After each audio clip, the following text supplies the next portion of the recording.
محرم میں کیا کیا ہو رہا ہے میں آپ کو بتاتا ہوں.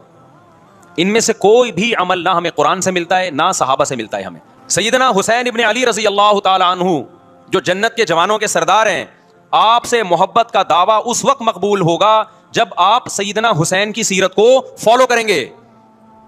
رونا پیٹنا ماتم کرنا یہ سیدنا حسین اور اہل بیت کی سیرت نہیں ہے.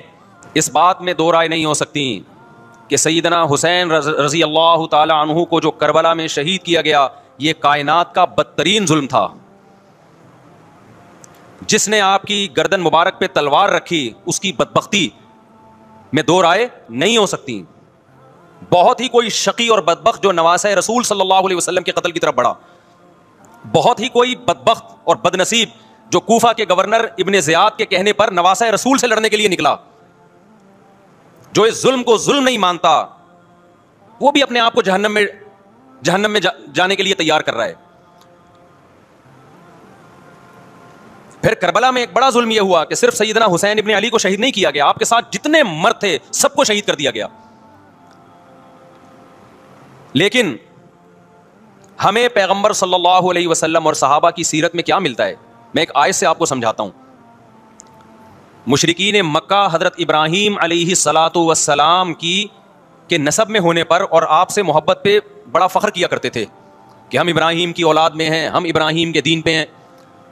اللہ نے کیا فرمایا رسول اللہ صلی اللہ علیہ وسلم سے کہ ان اول الناس بابراہیم للذین اتبعوہ, اے نبی آپ ان سے کہہ دیجئے ابراہیم سے محبت کے خالی پیلی کے دعوے مقبول نہیں ہیں. ابراہیم کے زیادہ حقدار وہ ہیں جو ابراہیم علیہ السلام کی اتباع کرتے ہیں, اور یہ پیغمبر اور صحابہ یہ ابراہیم علیہ السلام کے دین کو فالو کرتے ہیں, اور تم ابراہیم کے دین کو فالو نہیں کر رہے, ان سے محبت کے دعوے دار ہو. تو خالی محبت کے دعوے داری اللہ کے ہاں مقبول نہیں ہے. اللہ کے ہاں وہ محبت کی دعوے مقبول ہیں جس میں آپ محبوب کو فالو کر رہے ہوں. سیدنا حسین ابن علی رضی اللہ تعالی عنہ جو جنت کے جوانوں کے سردار ہیں, آپ سے محبت کا دعویٰ اس وقت مقبول ہوگا جب آپ سیدنا حسین کی سیرت کو فالو کریں گے. رونا پیٹنا ماتم کرنا یہ سیدنا حسین اور اہل بیت کی سیرت نہیں ہے. صبر کرنا, ظالم کے سامنے ڈٹ جانا, جان کے خوف سے اپنی پالیسیوں سے پیچھے نہ ہٹنا, یہ سیدنا حسین ابن علی رضی اللہ عنہ کی سیرت ہے جو آج ہمیں کہیں بھی نظر نہیں آتی. تو ہم نے بھائی دیکھنا ہے صحابہ کا طرز عمل کیا تھا. آپ بتاؤ صحابہ کو سیدنا حسین سے محبت تھی یا نہیں تھی؟ کیا غم کا پہاڑ ٹوٹا ہوگا جب اطلاع ملی ہوگی کہ سیدنا حسین ابن علی اور آپ کے اصحاب اور اہل بیت کو سب کو کربلا میں شہید کر دیا گیا ہے. کیا قیامت گزری ہوگی. کوفہ سے ایک شخص آیا نا, عبداللہ بن عمر سے پوچھنے لگا جو مارنے پر دم کا مسئلہ. انہوں نے فرمایا تم نے پیغمبر کے نواسے کو قتل کر دیا اور مسئلہ یہ پوچھ رہے ہو کہ جو مارنے پر دم آئے گا کہ نہیں آئے گا. ایک طرف تم نے پیغمبر کے نواسے کو قتل کر دیا کربلا میں, اور اب ہم سے آ کے مسئلہ پوچھتے ہو جو مارنا جائز ہے یا نہیں ہے. صحابہ کے ہاں یہ غم کم غم نہیں تھا. دیکھو حضرت معاویہ رضی اللہ تعالی عنہ کے ہاتھ پہ بھی حضرت حسین نے بیعت نہیں کی, لیکن بغاوت بھی نہیں کی.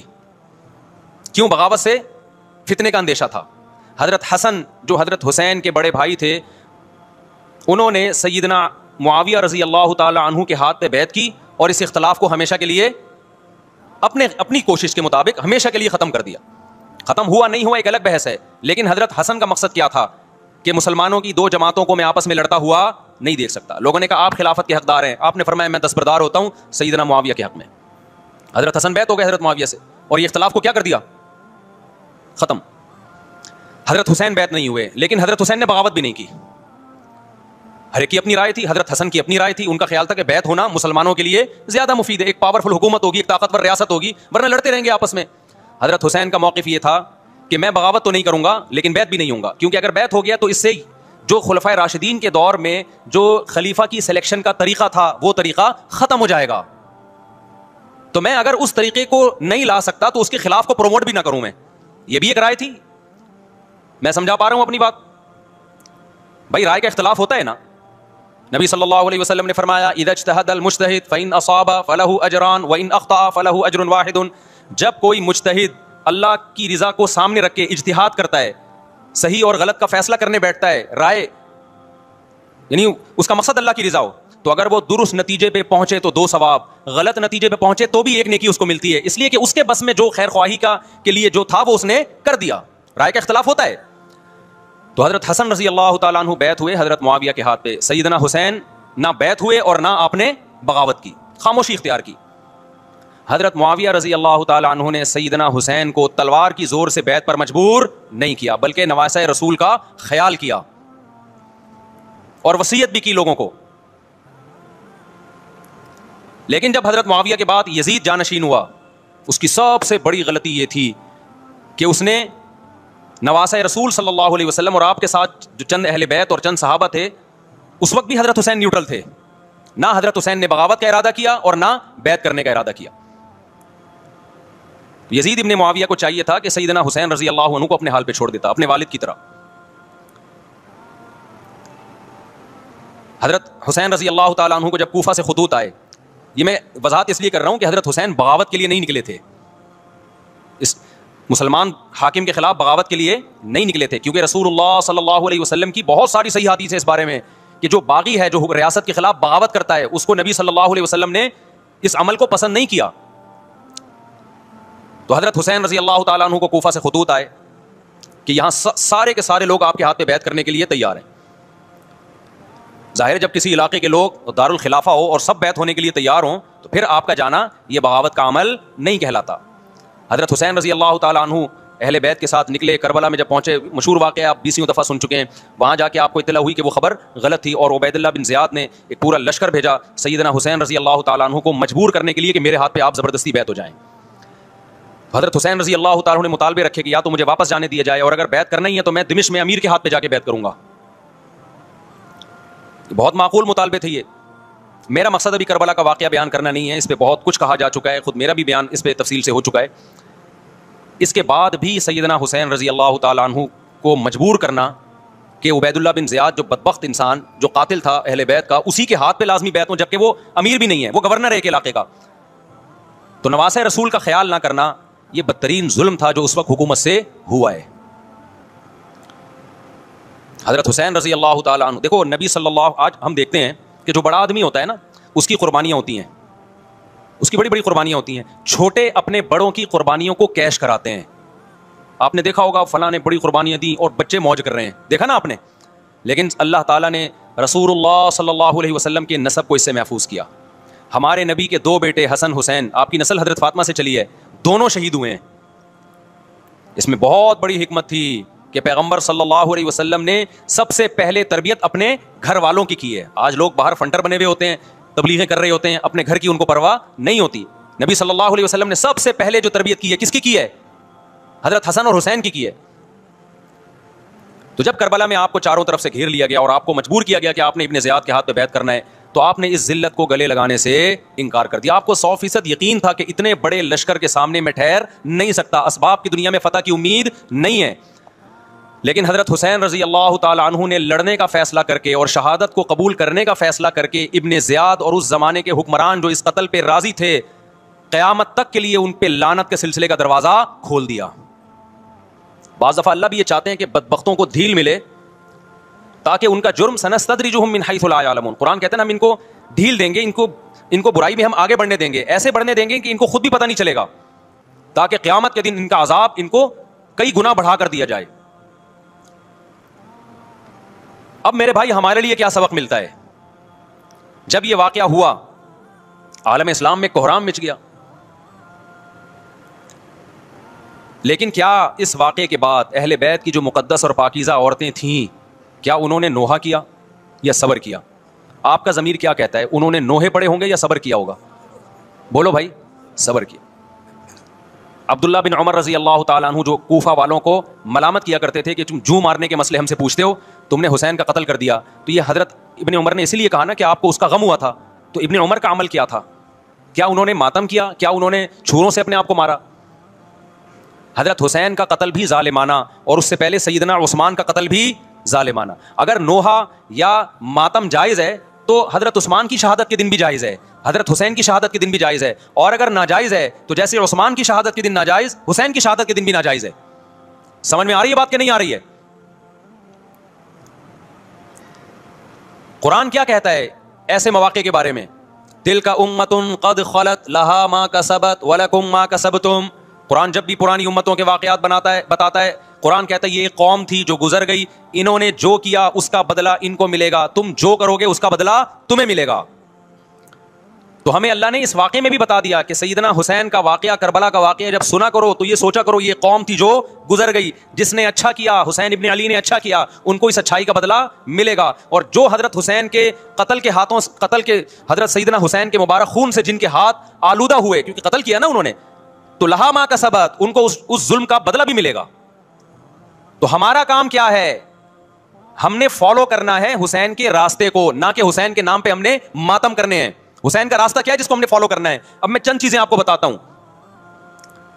سب سے پہلا سبق جو ہمیں کربلا میں ملتا ہے کہ عزت اور دین, ایک طرف دنیا ہے. دیکھو اگر حضرت حسین رضی اللہ تعالیٰ عنہ ابن زیاد کے ہاتھ پہ جا کے بیعت ہو جاتے, آپ کیا سمجھتے ہو بے تحاشا مال و دولت حضرت حسین پہ خرچ نہیں کرتا کیا وہ؟ جب ایک بڑا آدمی کسی کے ہاتھ پہ بیعت ہوتا ہے تو اس کو بھی تو فائدہ ہوتا ہے نا اس سے. اور کیا حضرت حسین کو یقین نہیں تھا کہ کربلا میں شہید ہو جاؤں گا؟ فتح اور نصرت کی اسباب کی دنیا میں کوئی امید نہیں تھی, مگر آپ نے اہل بیت کو کربلا میں رسوا کرنے پر عزت کی موت کو ترجیح دی ہے. آج اگر آپ میں یہ ظرف ہے کہ آپ عزت کی موت کو ذلت کی زندگی پر ترجیح دیتے ہو تو پھر آپ حسینی ہو. نہیں, یہی بات میرا خیال ہے سمجھ. سیدنا حسین کی سخاوت کے واقعات ہیں. سیدنا حسین باغی نہیں تھے رضی اللہ عنہ. پھر جو اہل بیت کا طرز عمل کیا تھا, محرم میں کیا کیا ہو رہا ہے میں آپ کو بتاتا ہوں. ان میں سے کوئی بھی عمل نہ ہمیں قرآن سے ملتا ہے نہ صحابہ سے ملتا ہے ہمیں. تو ما انا علیہ و اصحابی جو جنتی فرقہ ہوگا اس کی جو علامتیں ہیں, تو جب آپ ان علامتوں کے خلاف چلو گے, صحابہ اور تابعین کو فالو نہیں کرو گے, تو آپ پھر اپنے آپ کو سنی کہنا چھوڑ دو. آپ بتاؤ مجھے اسلام میں کوئی مہینہ منحوس ہے؟ بولو نا, کوئی مہینہ منحوس ہے؟ تو آپ محرم کو منحوس کیوں کہتے ہو؟ لوگ مجھے کہتے ہیں مفتی صاحب فرقہ واریت پھیلا رہے ہیں. دیکھو فرقہ واریت جب پھیلا رہا ہوں جب میں کسی فرقے کے خلاف آپ کو کر رہا ہوں. میرے بیان شیعہ لوگ بھی سنتے ہیں, ملتے بھی ہیں. بہت دفعہ ایئرپورٹ پہ ملاقات ہوئی, بڑی عزت سے ملے, میں شیعہ ہوں لیکن آپ سے محبت کرتا ہوں. یہاں مسجد میں بھی آتے ہیں, میں نے کبھی کسی پہ طنز نہیں کیا. اس لیے میں بار بار کہتا ہوں جو شیعہ کا مذہب ہے اس کو کرنے دو. وہ سبیلے لگاتے ہیں, آپ ان کو مت چھیڑو, جا کے تنگ نہ کرو ان کو. وہ ماتم کرتے ہیں, آپ ان کو مت چھیڑو. وہ نوحے کرتے ہیں, وہ نوحے پڑھتے ہیں, آپ ان کو مت چھیڑو. لیکن آپ اپنی پوزیشن واضح کرو کہ آپ شیعہ ہو یا آپ سنی ہو. آپ تو ایک طرف ہو جاؤ نا. محرم میں اگر آپ مرثیے لگا کے گھوم رہے ہو گاڑیوں میں, اٹ مینز آپ سنی نہیں ہو. آپ نبی صلی اللہ علیہ وسلم کی حدیث ہے ہمارے پاس, ہم اہل سنت والجماعت ہیں, ہم سنت کو فالو کرتے ہیں. تو سنت کیا کہتی ہے؟ میتوں پہ گریبان چاک کرنا, میتوں پہ چیخو پکار کر کے رونا. آپ نے فرمایا لیس منا, وہ ہم میں سے نہیں ہے. اور اس عمل پہ آپ صلی اللہ علیہ وسلم نے لعنت فرمائی ہے. لوگ کہتے ہیں حسین کی یاد میں رونا نبی کی سنت ہے. نبی صلی اللہ علیہ وسلم کو جب جبریل نے بتایا کہ حسین شہید ہوں گے, آپ روئے, اس لیے کہ اس وقت آپ کو یہ خبر ملی تھی. لیکن کیا ہر محرم میں آپ نے رونے کا پروگرام کیا ہے یا صحابہ کو بیٹھ کے باقاعدہ رلایا ہے آپ نے؟ کیا ہو گیا بھائی؟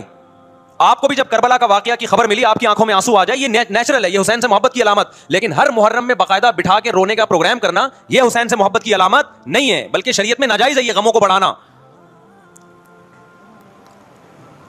یہ کہاں سے جائز ہو گیا؟ حضرت عثمان بھی تو شہید ہوئے تھے, نبی صلی اللہ علیہ وسلم کے داماد تھے. ان کی یاد میں آپ رونے کو سنت کیوں نہیں کہتے؟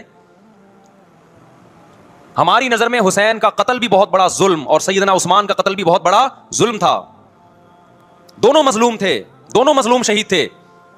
ہمیں دونوں کی شہادت پہ غم ہے, لیکن اب اس غم کو مناتے نہیں ہیں. اسلام میں غم منانا سنت نہیں ہے.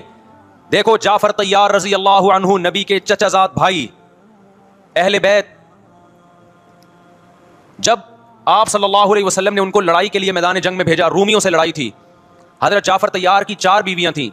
جب نبی صلی اللہ علیہ وسلم مسجد نبی میں بیٹھے, آپ کو فرشتوں نے اطلاع دی کہ جعفر طیار شہید ہو گئے. آپ صلی اللہ علیہ وسلم کی آنکھوں سے آنسو. یہ آنسو اس وقت نکلے جب عین شہادت کی اطلاع ملی ہے. اس وقت آنسوؤں کا نکلنا محبت کی علامت ہے. آپ نے صحابی رسول کو بھیجا کہ جاؤ آپ کی زوجات کو, بیویوں کو جا کے خبر دو کہ جعفر طیار شہید ہو گئے. کیا قربانی تھی صحابہ کی. آپ دیکھو ایسے جوان تھے جعفر طیار, خوبصورت جوان. غزوہ بدر میں جب مشرکین مکہ نے یہ نعرہ لگایا کہ حل میں مبارز, 3 سردار آئے, انہوں نے کہا پہلے تمہارے اندر سے 3 بہادر آئے, ہم سے لڑیں.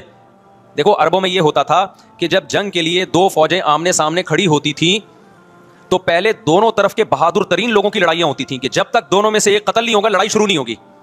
تو آپ کو پتا ہے کہ اس میں بہادر ترین لوگ نکلیں گے نا جو لڑنا جانتے ہوں. مشرکین مکہ کی طرف سے 3 یا 4 بڑے بڑے سردار آئے لڑائی سے پہلے, بدر میں لڑائی سے پہلے. انہوں نے نعرہ لگایا حل میں مبارز, کوئی ہے تم میں جو پہلے ہم سے لڑے. یعنی ادھر سے ہم 3 ہیں تو ادھر سے بھی کتنے چاہیے؟ 3 بندے. ادھر سے انصار صحابہ آئے. مشرکین مکہ نے کہا لیسو باکفائنا, یہ ہمارے جوڑ کے نہیں ہیں, قریشی ہاشمی چاہیے ہمیں, ہمارے نسب کے لوگ ہونے چاہیے. تو ادھر سے نبی صلی اللہ علیہ وسلم نے حضرت علی کو بھیجا اور حضرت جعفر طیار کو بھیجا. جن صحابہ کو بھیجا ان میں حضرت جعفر طیار بھی تھے. حضرت جعفر طیار رضی اللہ تعالیٰ عنہ اور سیدنا علی مقابلے میں غالب آ گئے. خوبصورت صحابی. نجاشی کے سامنے آپ نے تقریر کی ہے, ہجرت کی ہے نا جب حبشہ کی طرف, تو نجاشی نے پوچھا جعفر طیار سے کہ تمہارے پیغمبر جو کلام لے کر آئے ہیں وہ سناؤ. حضرت جعفر طیار رضی اللہ تعالیٰ عنہ نے سورہ مریم پڑھنا شروع کر دی. کاف ہا یا عین صاد ذکر رحمت ربک عبدہ زکریا اذ نادى ربہ نداء خفیا قال رب انی وہن العظم منی واشتعل الرأس شیبا ولم اکن بدعائک رب شقیا وانی خفت الموالی من ورائی وکانت امراتی عاقرا فہب لی من لدنک ولیا. ایسی حضرت مریم اور عیسیٰ ابن مریم کی سیرت کو سورہ مریم میں بیان کیا حضرت جعفر طیار نے کہ نجاشی روتے روتے, اس کی داڑھی تر, اور جتنے پادری بیٹھے تھے سب کی داڑیاں تر ہو گئی روتے روتے. تو یہ تقریر جو نجاشی کے اسلام کا سبب بنے, بادشاہ کو مسلمان کرنے والے کون تھے؟ حضرت جعفر طیار. اور آپ کے چھوٹے چھوٹے بچے, 4 جوان بیویاں ہوں, چھوٹے چھوٹے بچے ہوں, اور ایسے میں میدان جنگ میں لڑتے ہوئے شہید ہو جائیں تو پیغمبر اور صحابہ پہ کیا قیامت ٹوٹی ہوگی. لیکن ہمارے نبی صلی اللہ علیہ وسلم کی آنکھوں میں سے کیا تھے؟ صرف آنسو موتی کی طرح ٹپک رہے تھے. اور آپ صحابہ کو اطلاع دے رہے تھے کہ جعفر طیار شہید ہو گئے اور جاؤ ان کے گھر والوں کو بتا کے آ جاؤ. کتنی بڑی قربانی ہے یا نہیں ہے؟ جب خبر دینے والا آپ کی ازواج کو بتا کے آیا کہ جعفر طیار شہید ہو گئے تو آپ کے گھروں سے خواتین کے رونے کی آوازیں آئیں. آپ صلی اللہ علیہ وسلم نے فرمایا ان سے بولو کہ اپنی آواز کو پست کرو. پھر چیخو پکار کی آواز آئی تو آپ نے فرمایا کہ اگر دوبارہ چیخو پکار کی آواز آئے تو ان کے منہ پہ خاک پھینک دو. وہ شہید کی بیوہ تھیں, اور شہید بھی کتنے مقدس, ان کو بھی نبی صلی اللہ علیہ وسلم نے نوحہ کرنے کی اجازت نہیں دی. اس دن جس دن غم پہنچا ہے اس دن بھی چیخو پکار کی اجازت نہیں دی ہے. تو آپ بتاؤ اگلے سال اس تاریخ کو چیخو پکار کی کیسے اجازت مل جاتی؟ نہیں آئی میرا خیال ہے بات سمجھ میں. جب غم پہنچا ہے اس وقت چیخنے چلانے کی اجازت نہیں ہے. چھوٹے چھوٹے یتیم بچے, حضرت جعفر طیار کے چھوٹے چھوٹے یتیم بچے, کتنا غم ہوتا ہے جب چھوٹے چھوٹے بچے, ان کا باپ دنیا سے چلا جائے, کتنا ترس آتا ہے ان کے اوپر. تو ہمارے نبی کو بھی ان یتیم بچوں پہ بھی ترس آیا, ان بیواؤں پہ بھی ترس آیا. لیکن نہ نبی صلی اللہ علیہ وسلم چیخو پکار کر کے خود روئے, اور نہ آپ نے ان کی ازواج کو رونے کی اجازت دی ہے. سمجھ میں نہیں آ رہی میرا خیال ہے بات. میرا مقصد شیعوں پہ طنز کرنا نہیں ہے, ان کا جو مذہب ہے ان کو اس پہ چلنے دو. میرا مقصد ہے آپ اپنی پوزیشن واضح کرو کہ آپ ادھر ہو یا ادھر ہو. کسی کو تنگ مت کرو, نہ کسی پہ فتوے لگاؤ کفر اسلام کے, نہ کسی کو جہنمی قرار دو. اپنی پوزیشن آپ فیصلہ کرو کہ آپ اگر ادھر جانا تو پورے ادھر چلے جاؤ. پھر یہ آدھا تیتر آدھا بٹیر والا معاملہ مت کرو. وہ ان کا مذہب ہے بھائی, ان کے علماء ان کو بتاتے ہیں کہ محرم میں کالے کپڑے پہننے ہیں, محرم میں ماتم کرنا ہے, محرم میں کو منحوس سمجھنا ہے, اس میں شادی بیاہ نہیں کرنا. ان کے علماء ان کو بتاتے ہیں, ان کو چلنے دو اس پر. دنیا میں بہت سے فرقے ہیں, بہت سے مذہب ہیں, ہم کسی کو نہ ختم کر سکتے ہیں نہ کسی کے خلاف نفرت پیدا کر سکتے ہیں. اس سے کوئی چیز حاصل نہیں ہوگی. کسی سے نفرت کرنے کی ضرورت نہیں, کسی پہ فتوے لگانے کی ضرورت نہیں, لیکن آپ کو اپنی پوزیشن واضح کرنی پڑے گی کہ میں کہاں کھڑا ہوا ہوں. اگر آپ سنی ہو تو پھر اہل سنت والجماعت صحابہ تابعین کو فالو کرتے ہیں, حدیث کو فالو کرتے ہیں, اور حدیث میں ہمیں ماتم کرنا, نوحہ کرنا, گریبان چاک کرنا اس کی پرمیشن نہیں ہے, بلکہ اس سے روکا گیا ہے, اس عمل کو حرام اور ناجائز قرار دیا گیا ہے. بات آ رہی ہے سمجھ میں؟ باقی جو شیعہ حضرات کرتے ہیں, ہمارے دوست ہیں شیعہ, میں مذاق میں نہیں کہہ رہا, ملتے ہیں ہم سے, میں کبھی ان سے مذہب کے ٹاپک پہ بات نہیں کرتا, نہ ان کو کبھی چھیڑتا ہوں کہ آپ یہ کیوں کر رہے ہو, یہ کیوں نہیں کر رہے. بھائی اس کا مذہب ہے, وہ اس کا فرقہ ہے, جو کرنے دو اس کو, ہم نہیں کرتے, کیونکہ ہم اہل سنت والجماعت میں. سمجھ میں آ رہی بات کہ نہیں آ رہی؟ پھر ربیع الاول کا مہینہ آئے گا, اس میں بھی آپ اپنی پوزیشن واضح کرو کہ آپ ادھر ہو یا ادھر ہو. 2 فرقے ہیں, دیوبندی بریلوی. میں نہیں کہہ رہا کہ کون جنتی کون جہنمی, لیکن بر صغیر میں جن کو دیوبندی کہا جاتا ہے وہ نظر و نیاز تیجے 40 میں کے قائل بولو نہیں ہے. ان کی کتابوں میں لکھا ہوا ہے, وہ اس کے قائل نہیں ہے. اگر کوئی بزرگ ان میں قائل گزرا بھی ہے تو اس کا ذاتی تفرد ہے, اس کو علماء نے فالو نہیں کیا, اس کو ان کی اجتہادی غلطی قرار دیا ہے. ربیع الاول میں جلوس نکالنا, یا مزار بنانا یا مزاروں پہ جانا اس نیت سے کہ وہاں جا کے ہم کوئی قوالی پڑھیں گے یا کچھ بھی. ہمارے ہاں قبرستان جانا صرف اس لیے ہے کہ آخرت کی یاد تازہ ہو, بس. اس کے علاوہ اور کوئی کانسیپٹ نہیں ہے. ہمارے ہاں قبر ایک بالش سے زیادہ اونچی بنانا جائز, بولو نا, نہیں ہے. قبر پکی کرنا جائز نہیں ہے. تیجے 40 میں کرنا جائز, بولو نہیں. آج ایک صاحب آئے, کہنے لگے میری ساس کا 40واں ہے, فجر میں کہنے لگے مجھے, کہہ رہے میں نہیں گیا تو بڑا مسئلہ ہو جائے گا. میں نے کہا بھائی ایک فیصلہ کرو, گرین چینل یا وائٹ چینل. وائٹ چینل بنے ہوئے ہو, محرم میں آپ بلیک چینل بنے ہوئے ہو, تو پتہ ہی نہیں چل رہا تو ہے کیا بھائی. جب 73 فرقوں میں ایک جنتی ہے تو ایک کو فالو کرو نا جس کو جنتی سمجھتے ہو. اگر آپ سمجھتے ہو کہ بلیک چینل یا شیعہ فرقہ جنتی ہے تو پورے شیعہ ہو جاؤ بھائی. اگر آپ سمجھتے ہو بریلوی فرقہ جنتی ہے تو پورے بریلوی ہو جاؤ. تو جس کو سمجھتے ہو وہ بن جاؤ, لیکن پورے بنو, ادھورے مت بنو, آدھا آدھا نہ لو. بات سمجھ میں آ رہی ہے؟ میں پھر بتا رہا ہوں, نہ میں کسی کو جنتی کہہ رہا ہوں نہ جہنمی. میں یہ نہیں کہہ رہا کس کی طرف کر رہے ہیں, اسلام کی طرف.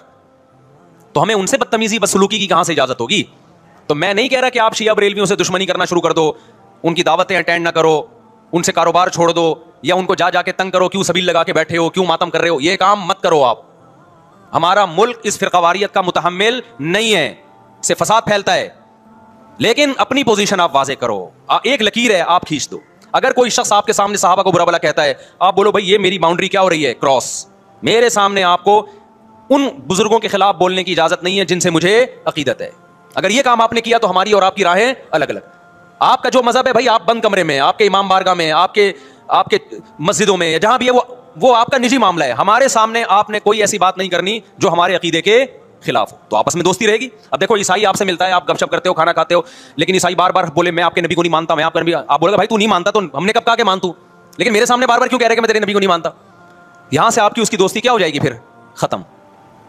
تو غیر مسلموں کو بھی دو قسمیں, کسی بھی مسلک کے لوگوں سے ملو, کسی بھی فرقے کے لوگوں سے ملو, کوئی جھگڑا نہیں, کوئی بحث نہیں. ایک دوسرے کو کھانا بھی ہے, ایک دوسرے کو کھلانا بھی ہے, ایک دوسرے سے کھانا بھی ہے, ایک دوسرے کی دعوتوں میں بھی شرکت کرنی ہے. جہاں مذہب کا معاملہ آئے تو پھر آپ کسی سے بحث نہ خود کرو نہ کسی کو کرنے کی اجازت دو. اگر کچھ سیکھنا چاہتا ہے تو آپ بولو بھائی علماء کے پاس آ جاؤ, آپ کو کوئی اشکال ہے تو ہم وہاں آپ کا اشکال حل کر دیں گے. اس سے آگے بڑھنے کی کوشش بولو مت کرو, اس سے ملک میں امن ہوگا. باقی فرقے ہمیشہ سے ہیں بھائی, آج کوئی نئے تھوڑی ہیں, اور یہ ہمارا کام تھوڑی ہے فرقے ختم کرنا. یہ تو عیسیٰ ابن مریم جب نازل ہوں گے, حضرت مہدی آئیں گے, وہ تلوار کی طاقت سے ختم کریں گے. ان کے پاس یہ اتھارٹی ہوگی کہ وہ فرقوں کو ختم کریں. آپ نے یہ کرنا ہے کہ دوسرے کے مسلک کو چھیڑنا نہیں ہے اور اپنا چھوڑنا نہیں ہے. مسئلہ آپ کے ساتھ یہ ہو رہا ہے کہ دوسرے کو چھیڑ بھی رہے ہو اور اپنا چھوڑ بھی رہے ہو.